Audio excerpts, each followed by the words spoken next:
Hey everyone, welcome back to my channel. So in today's video I've got the Honor 90 Lite here, which I got for £199 99 pence.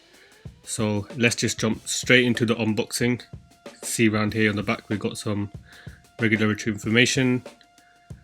Cut through these little tabs here, lift the lid, and then we have the phone sitting pretty here on top.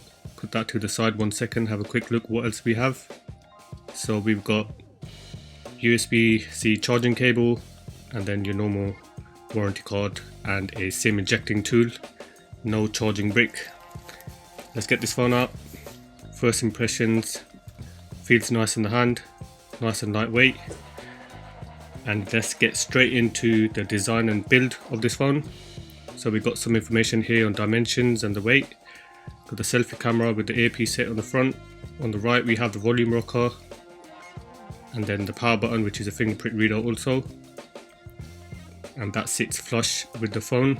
And then we have the microphone here and the USB-C charging port and speaker, and to the left we have the SIM tray and micro SD slot as well.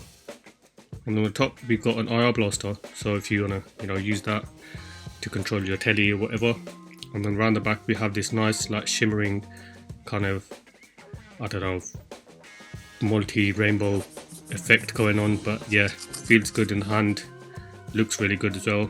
And then the 3 cameras on the back, which we'll get into later. And here's a shot of it just chilling. So if I just pop out the SIM tray, I'm gonna whack my SIM in there, use this phone for a few days, and then we'll see what it's like.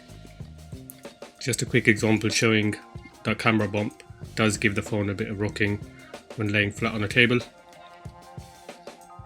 And then a quick comparison between my iPhone 12 Pro Max. You can see similar size, really similar form factor as well. So let's get into this display. So this is what we are referring to as the edgeless display, 6.7 inches, 90 Hz, 309 ppi, 400 nits brightness. And then if we just jump into the settings, we've just got the usual settings that come with the Honor phones. We have eye comfort and sleep, which kind of less strain on the eyes when using the phone. We have ebook mode here, kind of just gives the phone a grey tint. And then just your generic kind of settings. You can adjust things, make them bigger, smaller, choose color, temperature. I was going to stick to the vivid one, just makes the colors pop a bit more. And then I'm going to change the sleep time. We have obviously 3 options for our refresh rate, and then full screen display compatible with different apps, so you can choose those from here. And then you get options for your cutout for supported apps, and then you just have these little tidbits here for carrier name, network speed if you want to show those. And if you have it up close, I have to say these bezels are really thin. And if I show you a quick example of footage on YouTube here, one of my videos, which is 1440p max resolution. But yeah, it looks really good. This screen was amazing, honestly. For a phone this price, I really enjoyed this screen. Viewing angles were absolutely fine. You just have some reflection there, obviously in daylight, but no color shifting, no dimming really.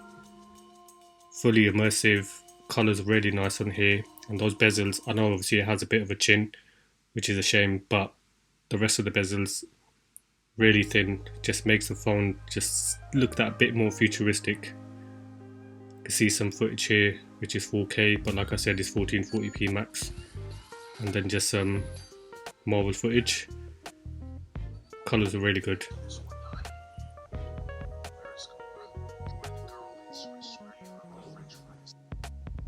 And then we just browse around on the phone, just give you an idea. Here's how different colors look on the phone itself. And there's another example of the viewing angles. I was really impressed. Just a bunch of different wallpapers that come with the phone, and all of them amazing pictures. Here I tried to magnify the screen a little bit just so you get an idea of what we're dealing with. Outside in the daylight was absolutely fine, max brightness, no problem. So if we just jump straight into performance, you can see we're working with a MediaTek Dimensity 6020 chip here, which is on a 7nm process, and it comes with 8GB of RAM. We can see in Geekbench 6 cores, 2 cores, and then GPU Mali G57 MC2. But I ran some tests and we got respectable score for the chip, so more than enough to get your normal things done on the phone. Some wildlife extreme tests here, reasonable scores, nothing to write home about, but still does the job, I guess. 1191 on that one.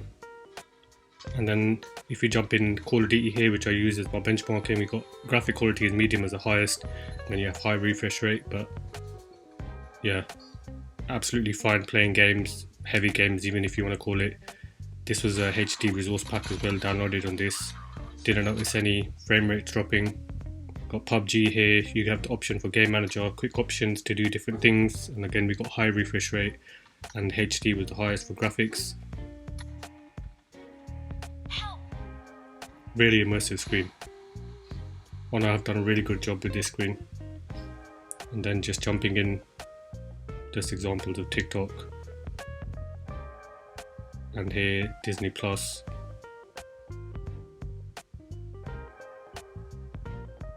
Yep, looks good, all fine. So if we just jump straight into battery, this phone has a capacity of 4500 milliamp hours, and then Honor claimed that you can get 55 minutes in 30 minutes, 55% in 30 minutes if you use the supercharger or high wattage charger. And I use this phone throughout the whole day for my testing, so I got about 6 hours of screen on time, which is reasonable. You can see all the different apps that I was using. I was obviously using it for testing, playing video throughout the day, and this is a mix of like mobile data, Wi-Fi. Screen brightness was high throughout the whole day, to be honest. And just an example of Disney Plus here, 56 minutes altogether I was running. And at the end of the day, around 10-11 o'clock, I got down to 20%. So if we move on to cameras, we have a 100 megapixel main camera, 5 megapixel ultra wide and depth camera, and then a 2 megapixel macro camera.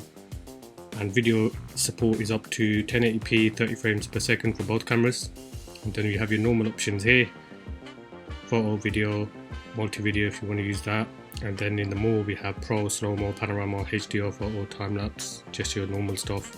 Jump in the settings, video resolution, we can see 1080p 30 frames per second was the highest, which is sufficient enough for most people.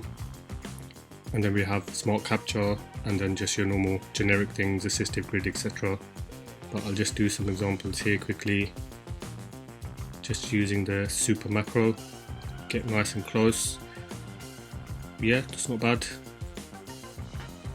Pick up a lot of detail on the headphones there. And then you have pro, which is obviously good if you want to dial in to different settings. So you have ISO here, you can control shutter speed, autofocus, manual focus, white balance, things like that. So that's good for anyone who uses that kind of stuff. And here's just a quick example of aperture, which kind of blurs the background out, gives you that nice bokeh effect. That's not the best example, I know. And then we just have normal filters in your photos. You have AI photography there, and then your flash.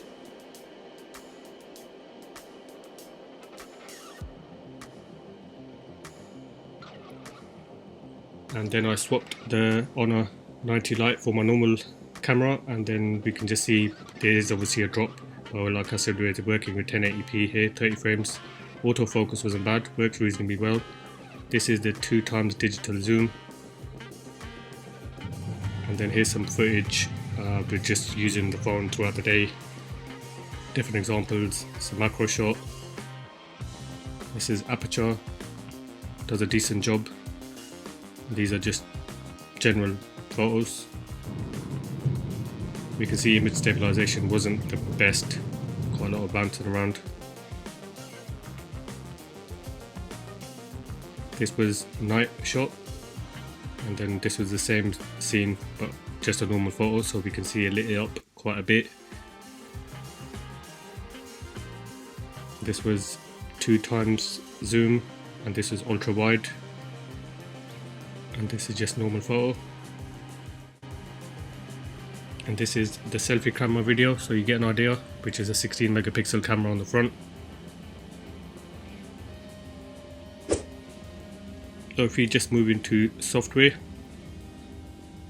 the phone is rocking Magic OS 7.1, which is run on Android 13, and I personally enjoy Magic OS. Some people aren't a fan of it, and Honor did say that the phone gets 2 years of security support, but no confirmation on OS updates. I would expect at least 2 years on that. And then just using the interface, like I said in my previous video for when I reviewed the Pad X9 by Honor, which you can check out on the top right if you wanted to. But for me, as a primary iPhone user, I feel like that a lot of their theme is based around iOS, so a lot of the apps look similar and stuff, but that's all good. So we've got multi-screen support here, and this was a feature that I thoroughly enjoyed, having 2 apps open at the same time. And then we just have your normal bits that you can do to customize your home screen, change the transitions, add cards, option to add app drawer, easy access to all the apps. You have Honor search if you swipe down from the top, and then your normal settings from the top. For security, we have on this phone a fingerprint reader on the power button, and then you have face recognition. Setting up fingerprint, absolutely fine, takes about a minute to register your fingerprint, and I was impressed with the speed of using it. You can see that it locks nearly instantly, and then if you enable face recognition, just allows you to add more options such as raise to wake and a bunch of different things under the face recognition settings. You can turn on low light compensation if you're in dim environments. And then we have here lockdown options. In lockdown mode you can use the device in smart lock, so it just kind of keeps your phone unlocked if it's on your body, trusted places, which you can set. So for audio, this phone has 1 speaker, which is a shame, and Honor say that it has a high volume mode and has dual high-res certification. But you check out the audio, so have a listen.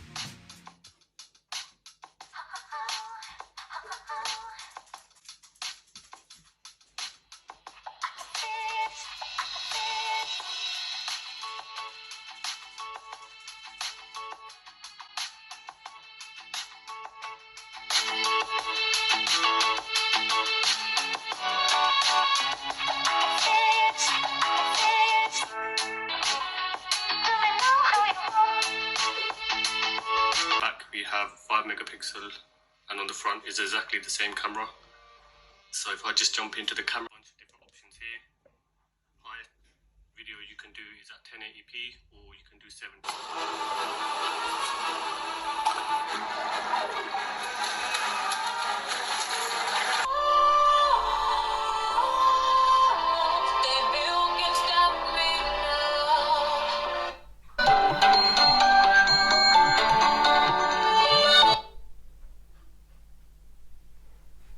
Just a voice test to see what the earpiece speaker is like. If it sounds any good, mic check 1, 2, 3, 4, 5, 6. DJ on the decks. This is just a check to see what the loudspeaker is like on the phone. Mic check 1, 2. Seems loud and clear enough. Excellent stuff. So in conclusion, I have to say, for the price that you get this phone for, like I said, I got it here in the UK for £199.99, and my main factor on this phone is the fact that the screen is absolutely amazing. It was a joy to be using the screen. It's really nice to have that 90Hz refresh rate. Definitely made the experience a lot better, and with the edgeless display, as they're calling it, makes the screen pop that more. And MediaTek chip in there is absolutely fine. I didn't notice any problems with the frame rate. Cameras were decent, video could be better, pictures were nice, and a bunch of different output settings that you get in there are really good as well. Overall, I think this phone is well worth the price of £200, and if you wanted to get something that feels good in the hand, has a really nice kind of different back cover to it, which makes it stand out a little bit, I would definitely recommend this phone. I've linked it in the description. Thanks for watching guys, and as always, take care.